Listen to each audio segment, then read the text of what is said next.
2050 거즈불능지구 3부 기후변화 시대는 사회를 어떻게 바꾸는가. 1장 아포칼립스에 그칠 수 없는 이야기. 세상의 종말을 알아맞힌다고 해서 크게 기뻐할 사람은 없다. 그럼에도 인류는 수천 년에 걸쳐 끊임없이 종말을 이야기해 왔으며 어떤 끝을 상상하는지에 따라 전하고자 하는 교훈도 달랐다. 영화나 TV 화면을 보면 기후재난이 곳곳에 등장하지만 제대로 초점을 맞춘 경우는 하나도 없다. 지구의 종말이 판타지로만 남기를 바라는 마음에서 지구 온난화에 대한 불안감을 인간이 설계하고 통제할 수 있는 화면 속으로 던져 놓는 것만 같다. 진짜로 종말을 맞이할 가능성을 마주하는 상황에 가상의 종말을 구경하며 즐거워한다는 사실은 무엇을 뜻할까?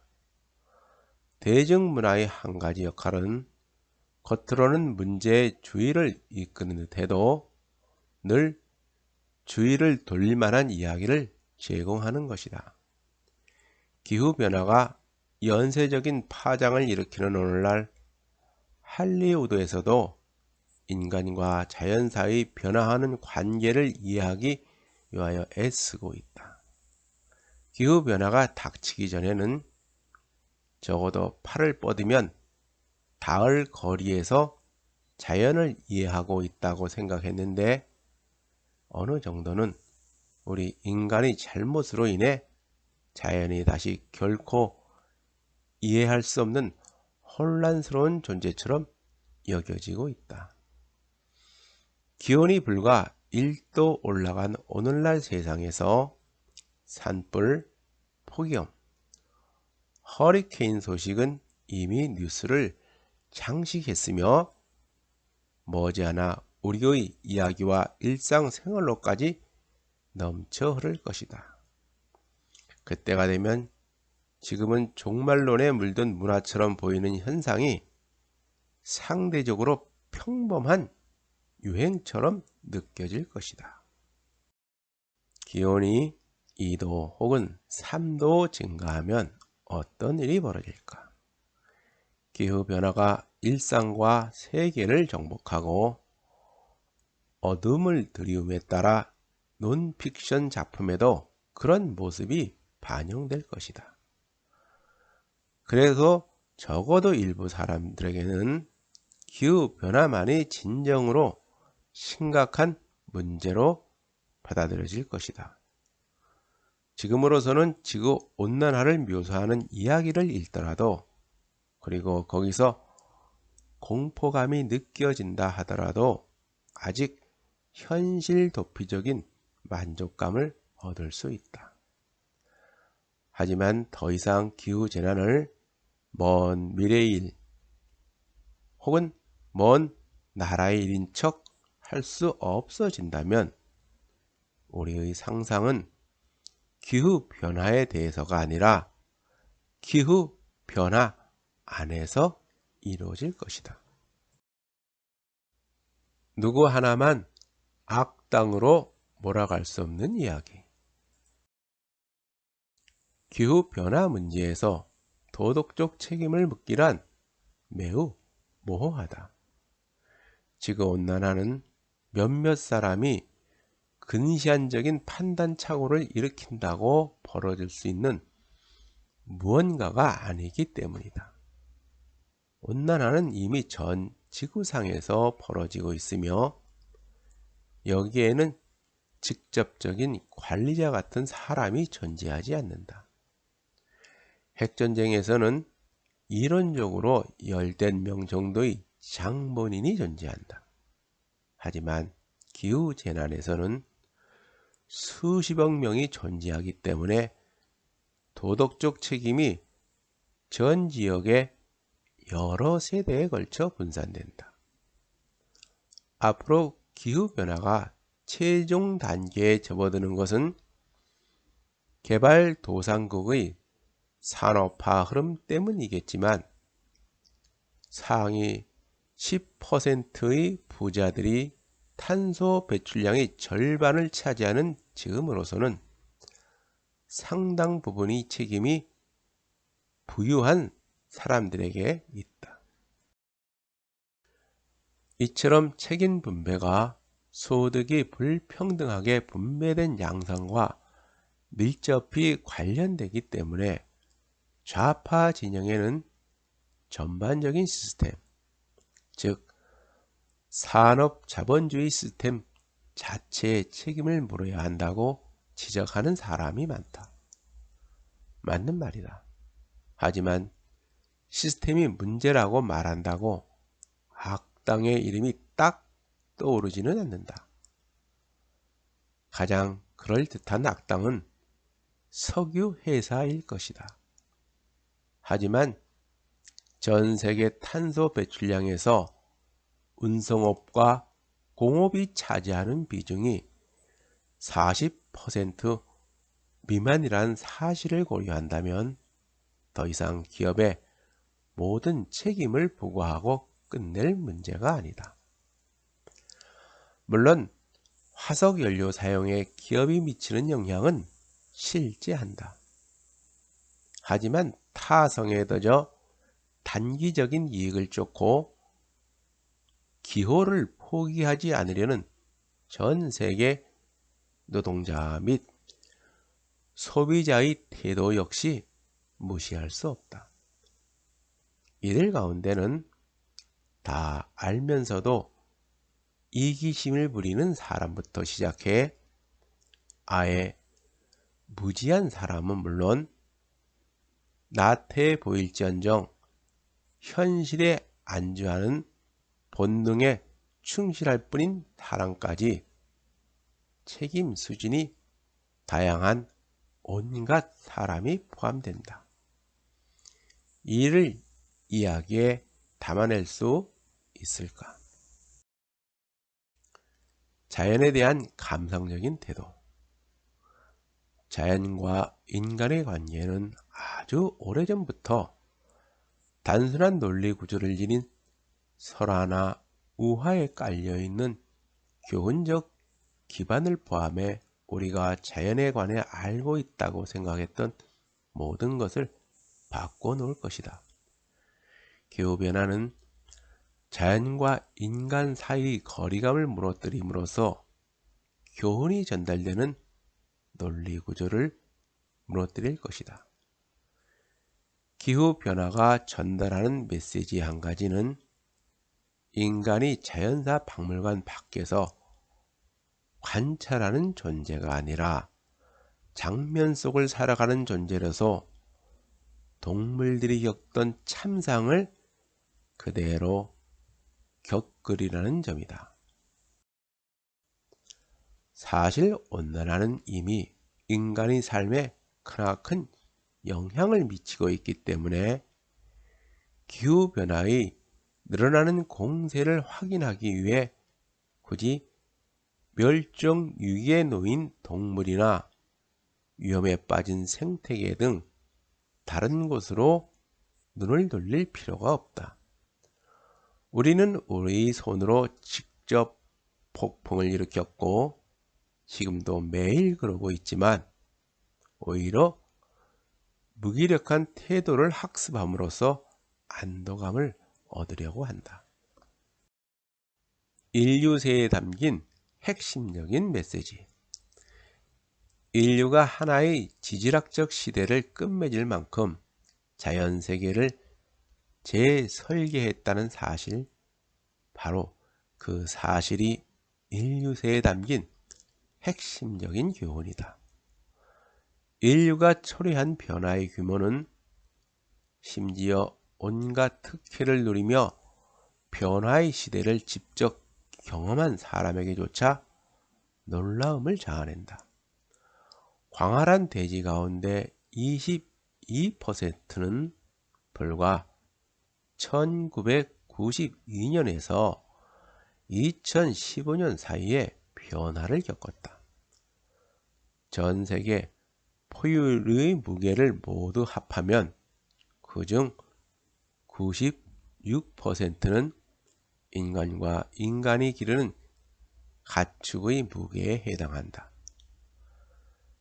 단지 인간이 너무 많아졌기 때문에, 어쩌면 인간이 괴롭히고 학대했기 때문에 다른 모든 생물종은 은둔과 멸종 사이를 오가고 있다.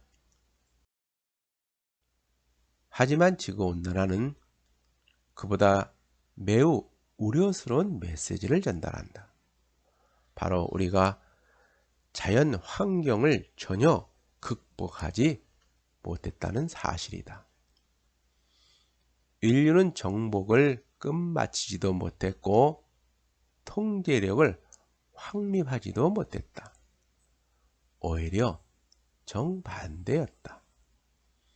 지구상의 다른 동물에게는 어떤 의미가 있는지 모르겠으나 지구온난화는 인류가 꾸준히 통제하지도 길들이지도 못하는 시스템에 아무 생각도 없이 소유권을 주장했다는 사실을 분명히 드러내고 있다. 그뿐만이 아니다. 인간의 활동이 지속되는 만큼 기후 시스템은 더욱더 통제를 벗어나고 있다. 과거에 그랬듯이 인류는 여전히 자연을 넘어서지도 벗어나지도 못했으며 오히려 자연이 인간을 압도하며 응징하고 있다. 이것이 기후변화가 거의 매일같이 우리에게 가르치는 핵심적인 교훈이다.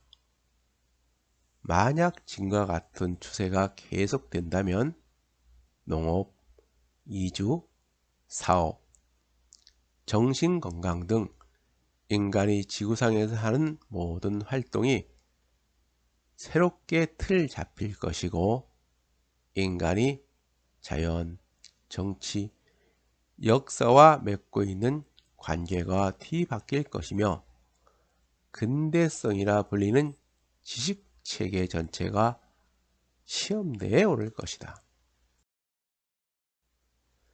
2장 걷잡을 수 없는 자본주의의 유기.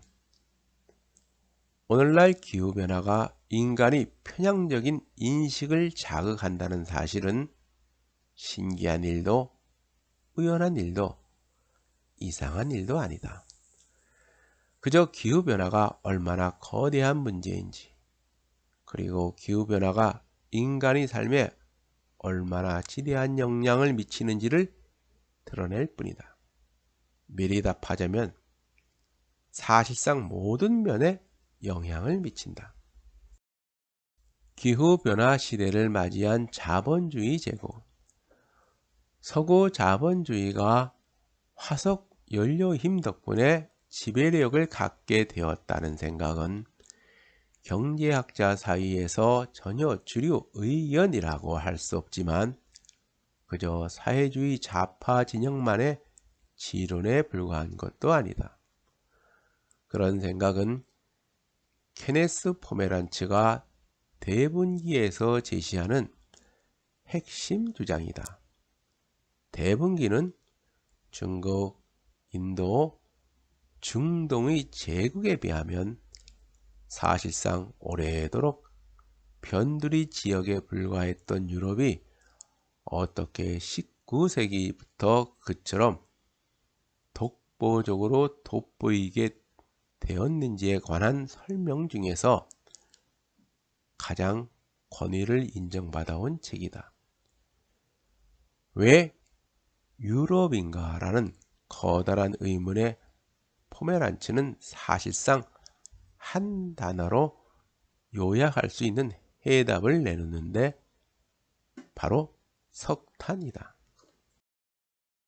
자본주의 시스템이 흔들리고 있다는 증거들. 자본주의 시스템의 충격요법은 다가올 기후 집권기, 즉 이상기후와 자연재해가 전례 없는 속도로 세계 경제를 공격하고 농업 생산량과 노동 생산성을 위협하는 시대를 얼마나 잘 버틸까? 다른 여러 문제와 마찬가지로 현재와 미래에 인류가 지구 온난화에 어떻게 대응하는지에 따라 대답은 달라진다. 하지만 기업 및 금융 자본주의를 지향하는 서구권 문화의 근원적인 성향은 무엇이 가능하고 무엇이 불가능한지에 대한 집단적인 의식을 틀잡아온 만큼 비교적 지엽적인 조정만으로도 어마어마한 여파를 초래할 수 있다.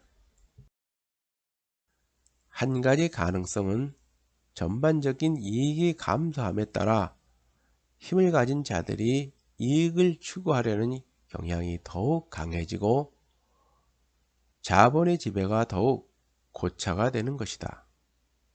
지난 몇십 년을 되돌아보면 충분히 추측할 수 있는 결론이다. 그럼에도 바로 그 몇십 년 동안 자본가는 경제 성장을 약속함으로써 여론을 잠재울 수 있었다. 기후변화는 그런 약속을 뒤흔들고 있는 두 가지 흐름을 더욱 가속시킬 것이다. 첫째로는 세계적인 경기 침체가 발생하며 그로 인해 일부 지역에 숨 쉴 틈조차 없는 영구적인 불경기가 닥칠 것이다. 둘째로는 전 세계적으로나 특정 정치 조직 내에서나 부유한 자보다 가난한 자가 훨씬 심각한 피해를 입음으로써 이미 터무니없는 수준의 소득 불평등이 점점 노골적으로 더 많은 사람에게 나타날 것이다. 이 두 가지 흐름에 경제가 두 배로 망가질 미래에는 사회적인 권력을 독점하다시피 쥐게 될 어마어마한 부자들에게 최소한의 해명을 요구하는 목소리가 높아질 것이다. 어떻게 해명할 수 있을까? 자본주의 시장은 누구에게나 성공의 가능성이 열려 있다고 강조하고 새로운 성공이 모두에게 혜택이 돌아간다고 세뇌시키면서 여러 세대에 걸쳐 불평등을 정당화해 왔다. 지금으로서는 기후변화가 초래하는 경제적 비용이 상대적으로 가벼운 편이다. 하지만 앞으로는 훨씬 무거운 비용이 발생할 것이다. 또 과거에는 불평등, 불공정, 착취를 정당화하기 위해 경제 성장을 약속하면 충분했지만 머지않은 기후변화 시대에는 자연재해, 가뭄, 기근, 전쟁, 국제난민, 정치적 혼란 등 정당화해야 할 문제가 지나치게 늘어날 것이다. 게다가 애초에 경제 성장을 명분으로 내세우지도 못할 것이다. 세계 경제는 거의 성장하지 않으며 오히려 부분 지역에서는 극심한 마이너스 성장이 일어날 것이기 때문이다. 시스템의 생존에 따른 대가와 책임. 지구온난화가 얼마나 큰 고통을 안겨줄지 아직 우리는 정확하게 알지 못한다. 하지만 어느 민족이나 국가가 다른 민족이나 국가에게 진 어떤 역사적인 빚보다도 더 큰 빚이 생길 만큼 온난화가 초래하는 파괴의 규모는 막대할 것이다. 이런 주장이 지나친 과장으로 들린다면 대영 제국을 탄생시키기 위해 태운 화석 연료를 생각해 보라.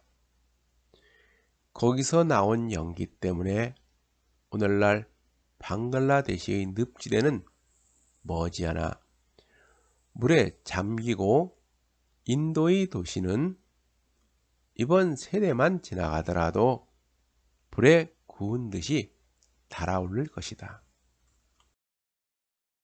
20세기 미국은 영국만큼 뚜렷하게 정치적 지배력을 확립하지는 않았지만 그럼에도 세계 판도를 주도함으로써 중동 지역의 수많은 국가를 송유관에 의존하는 나라로 만들었다. 현재 중동 국가들은 매년 여름마다 일부 지역 기준으로는 사람이 거주할 수 없을 만큼 뜨거운 열기로 불타오른다. 앞으로는 가장 신성한 메카가 위치한 지역마저 기온이 너무 높아져 수백만 명에 달하는 무슬림의 연례 행사였던 성지 순례가 대량 학살극으로 바뀔 것이다. 엄청나게 이상적인 세계관을 가지고 있지 않는 이상 그 고통의 책임 소재를 찾는 문제가 오늘날의 지정학적 관계를 기후 위기 속으로 몰아가지 않으리라고 확신하지는 못할 것이다. 게다가 애초에 위기를 틀어막지 못한다면 이후에 뒤따르는 연쇄적인 재앙이 이상론의 설 자리를 없애버릴 것이다. 적응과 완화 명목으로 청구될 엄청난 비용. 만약 기온 상승을 2도 혹은 3도에서 멈추는 데 성공하더라도 부채 명목이 아니라 적응 및 완화 명목으로 거대한 비용이 청구될 것이다.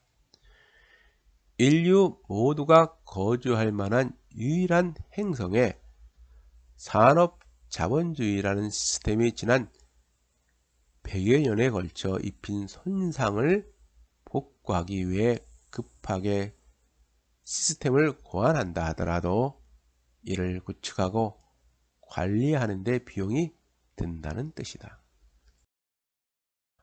화석연료 없이 돌아가는 경제 시스템을 구축해야 하고 완벽히 재생 가능한 에너지를 개발해야 하며 농업 체계를 새롭게 구상해야 하고 심지어 육식을 포기해야 할 수도 있기 때문이다. 결국 우리는 마이너스 배출이라는 마법 같은 단어를 다시 찾게 된다. 숲을 되살리거나 새로운 농업 기술을 개발하는 것 같은 자연적인 접근법이든 공기 중에서 탄소를 제거하는 기계를 활용하는 기술적인 접근법이든 마이너스 배출은 전 세계 경제를 통째로 바꾸라고 요구하지는 않는다. 따라서 한때는 모든 게 실패하는 경우에만 사용하는 최후의 수단처럼 여겨졌던 마이너스 배출이 최근에는 온갖 기후 대책 목표 가운데 포함되어 있다. 안타깝게도 마이너스 배출 역시 지금으로서는 이론에 불과하다. 어떤 형태의 접근법도 앞으로 요구되는 범위만큼 효과가 있는지는 증명된 바가 없다. 3장 기술이 종교처럼 되었을 때 무언가 우리를 구원할 수 있다면 그것은 기술일 것이다. 지난 10년 동안 소비자는 실리콘밸리의 창업자와 벤처 투자가를 미래 세계의 청사진을 알아맞히는 주술사 같은 존재로 떠받들었다. 하지만 그중 기후변화에 진정으로 관심이 있는 전문가는 손에 꼽을 만큼 부족했다.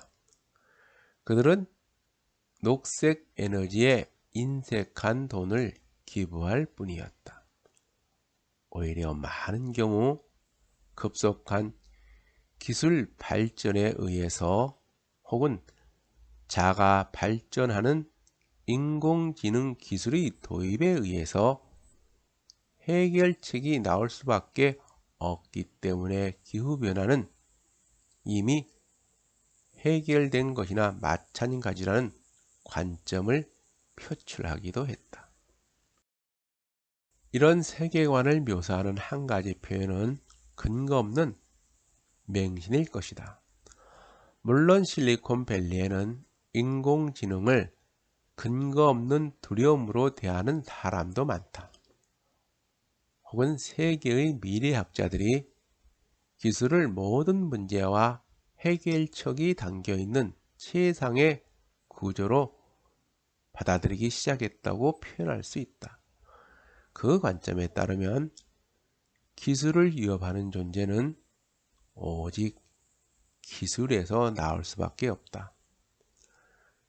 그렇기 때문에 수많은 기술 전문가가 통제를 벗어난 기후변화보다는 통제를 벗어난 인공지능을 더 두려워하는 것일지도 모른다.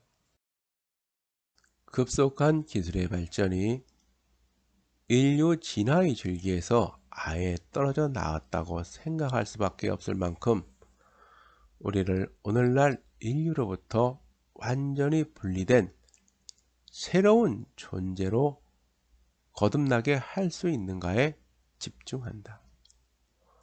포스트 휴먼은 어떤 사람에게는 그저 미세 로봇이 우리 혈관 속을 헤엄쳐 다니면서 독소를 걸러내고 종양을 검사하는 전망을 의미할 수도 있다.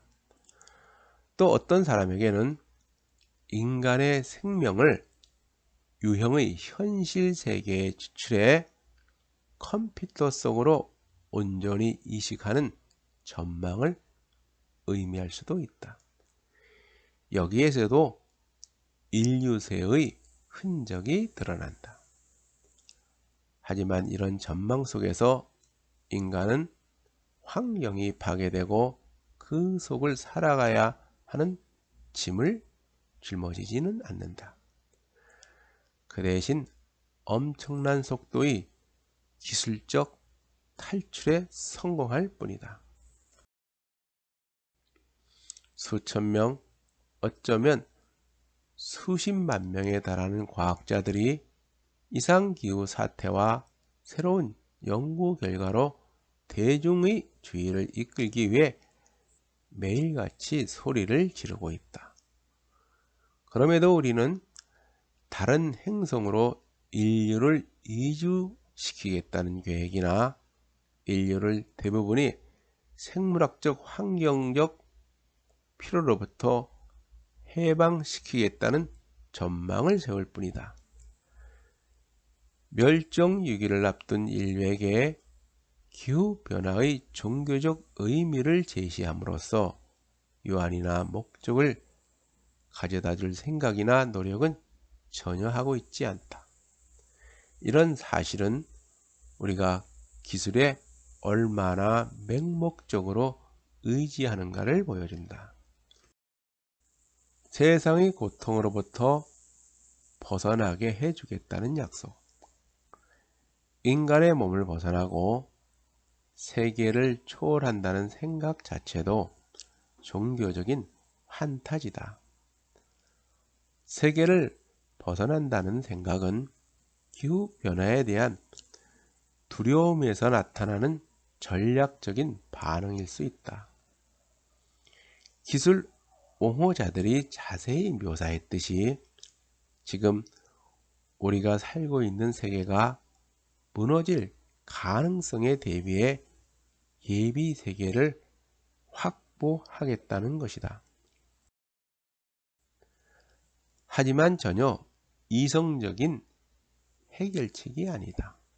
기후변화가 이곳 지구에서의 삶의 기반을 위협하는 것은 사실이다.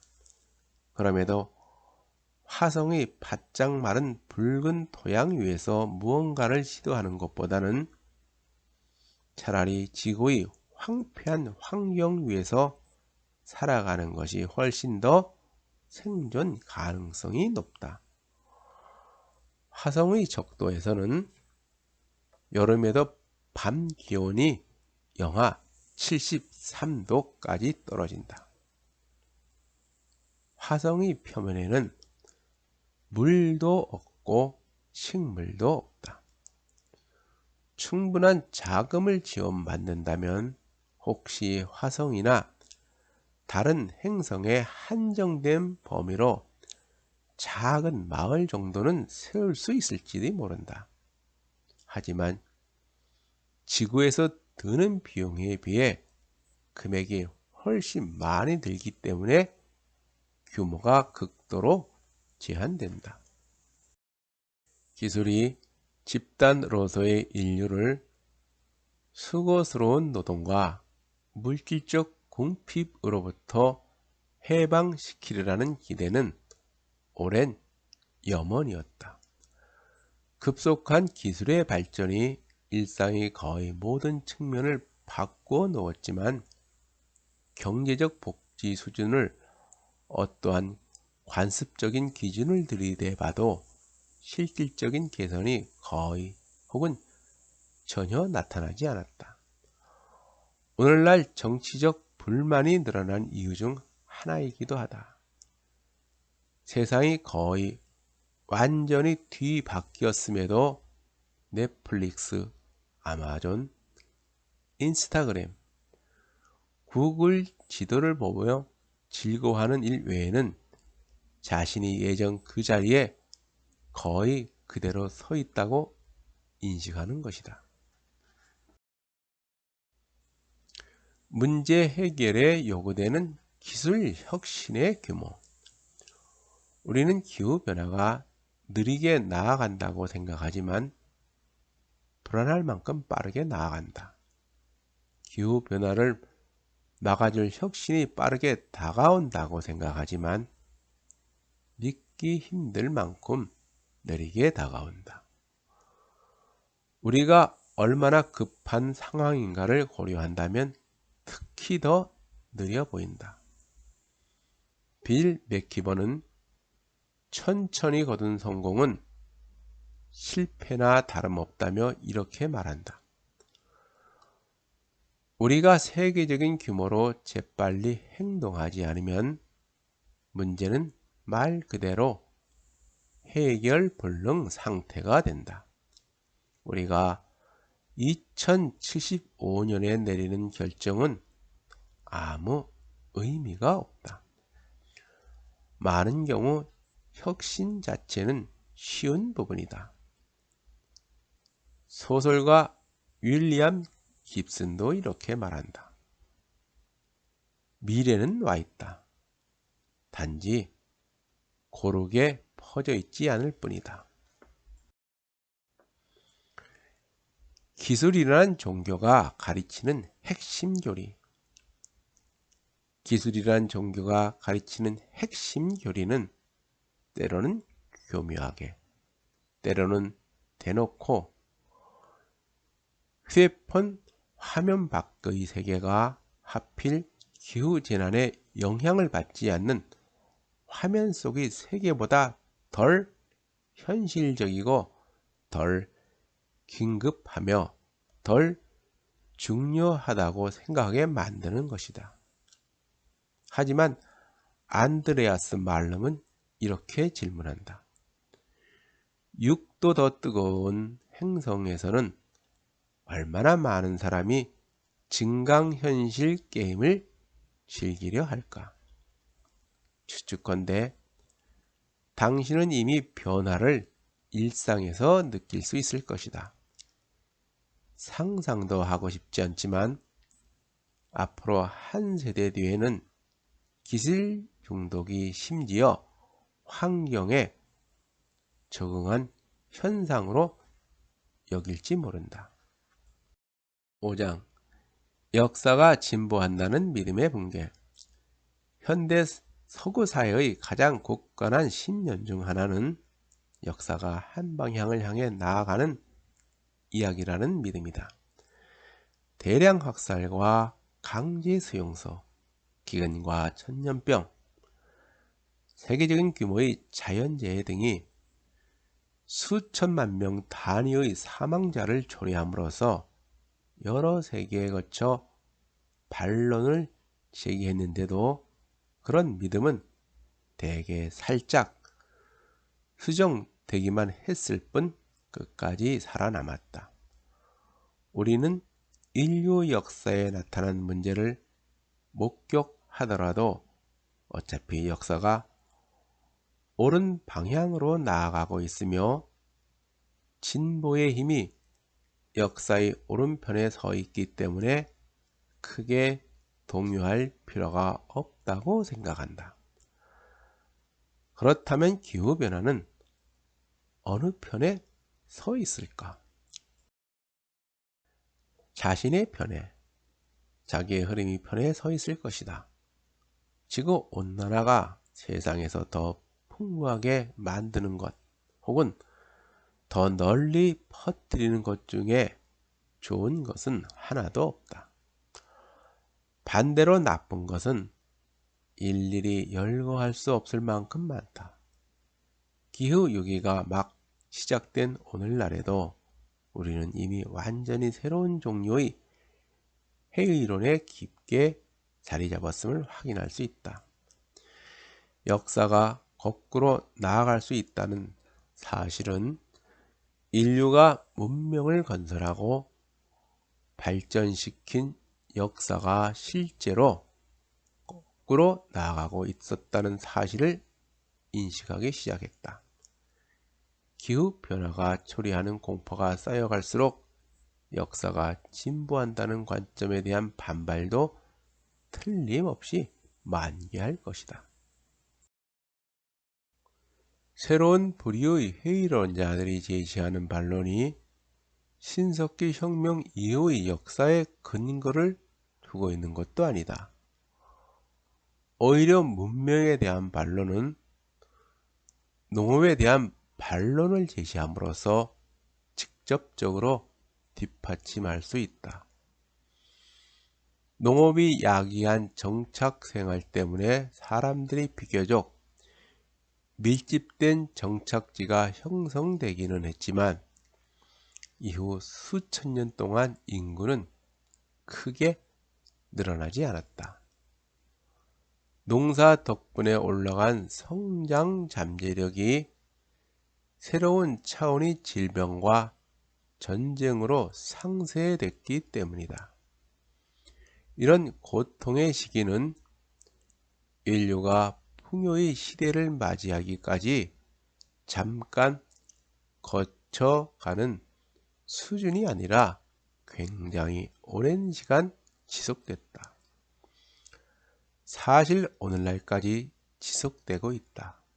여전히 세계의 수많은 지역에서는 수렵 채집 생활을 하면서 살아가던 조상에 비해 사람들이 더 굶주리고 더 아파하며 더 일찍 죽는다. 게다가 조상들은 지구의 관리자로서도 우리보다 훨씬 탁월했으며 훨씬 오랜 기간 지구를 보살폈다. 그처럼 장대한 시대는 한때 선사시대라고 격화되기도 했지만 사실 인류 역사의 약 95%를 차지한다. 그처럼 긴 시간 내내 인간은 지구 곳곳을 누비면서도 이렇다 할 흔적을 남기지 않았다. 이런 맥락에서 본다면 오늘날의 흔적 남기기 역사는 필연적인 진보의 흐름이라기보다는 잠깐의 변칙에 가까워 보인다.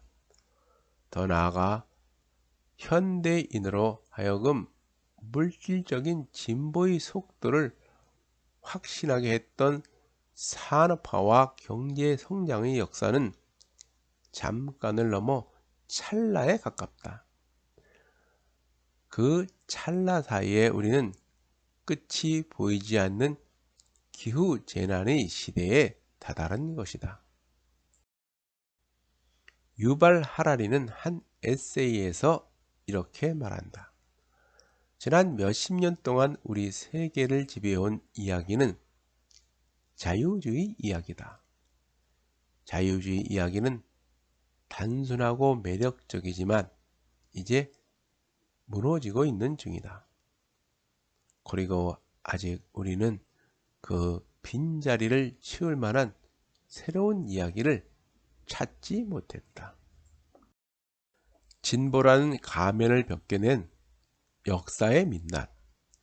역사에서 진보라는 인식을 벗겨내면 그 다음에는 무엇이 남을까? 지구 온난화를 둘러싼 불확실성의 연기를 뚫고 무엇이 나타날지 정확히 예측하기란 불가능하지는 않더라도 지금으로서는 어려운 일이다. 우리 행동에 따라 기후변화가 어떤 형태를 취할지 달라질 뿐더러 각각의 형태가 어떤 영향을 미칠지도 분명하지 않기 때문이다. 하지만 굳이 최악의 시나리오를 들여다보지 않더라도 온난화가 초래하는 참상은 시간이 지남에 따라 필연적으로 삶이 증진될 것이라는 태평한 인식을 뒤흔들 만큼 충분히 끔찍할 것이다. 참상은 신속하게 전개되기 시작할 것이다.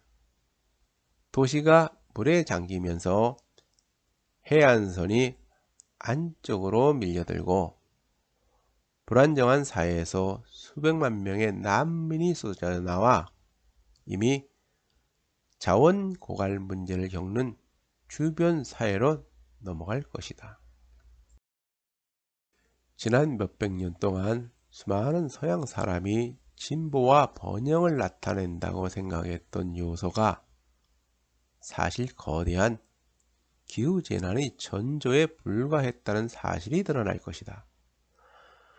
우리가 기후변화의 시대에 역사의 형태를 정확히 어떻게 받아들일지는 기후변화를 막기 위해 얼마나 많은 행동을 취할지와 기후변화가 우리의 삶의 모든 면을 어느 정도나 바꾸게 내버려 둘지에 달려있다. 그 사이에 펼쳐진 경우의 수는 색상 환 위에 펼쳐진 색상 표본만큼 무궁무진하다. 농업, 국가, 문명이 도래하기 전의 인류가 역사의 흐름을 어떻게 인식했는지에 대해서는 아직도 밝혀진 바가 그리 많지 않다. 그럼에도 근대 철학자는 문명 이전의 삶이 어떠했을지, 즉 더럽고 야만적이며 짧은 삶을 살았을지, 혹은 목가적이고 태평하며 자유로운 삶을 살았을지 상상하면서 시간 보내기를 좋아했다. 역사를 바라보는 다른 관점 중에는 순환적인 역사관이 있다. 하지만 기후변화가 적어도 전 근대적인 의미에서 깔끔한 혹은 온전한 형태의 순환적인 역사관을 되살리지는 못할 듯하다. 일단 기후변화의 시대에는 깔끔한 구석이 전혀 없을 것이기 때문이다. 게다가 지구가 3도에서 4도 더 뜨거워지면 인류는 어마어마한 규모의 고통으로 몸부림칠 것이다. 때문에 사람들은 자신들이 진보의 흐름 속이나 특정한 선한 단계에 있다고 받아들이기는커녕 진정한 의미의 역행에 들어섰다고 느낄 수밖에 없다. 더 이상 과거의 책임을 물을 수 없는 이유. 안드레아스 말럼은 폭풍의 진전에서 인간이 만든 기후는 결코 현재 만들어진 것이 아니라며 지구온난화는 과거에 저지른 행동의 결과라고 지적했다. 탄소를 여러 세기에 걸쳐 태워왔기 때문에 현대 생활 양식이 편리해지기도 했지만 동시에 기후 문제 역시 산물로 나타났다는 것이다. 이런 맥락에서 기후변화의 시대에는 우리 모두가 산업혁명이라는 제목으로 형을 살고 있는 죄수가 되며 역사는 일종의 교도소로 여겨진다.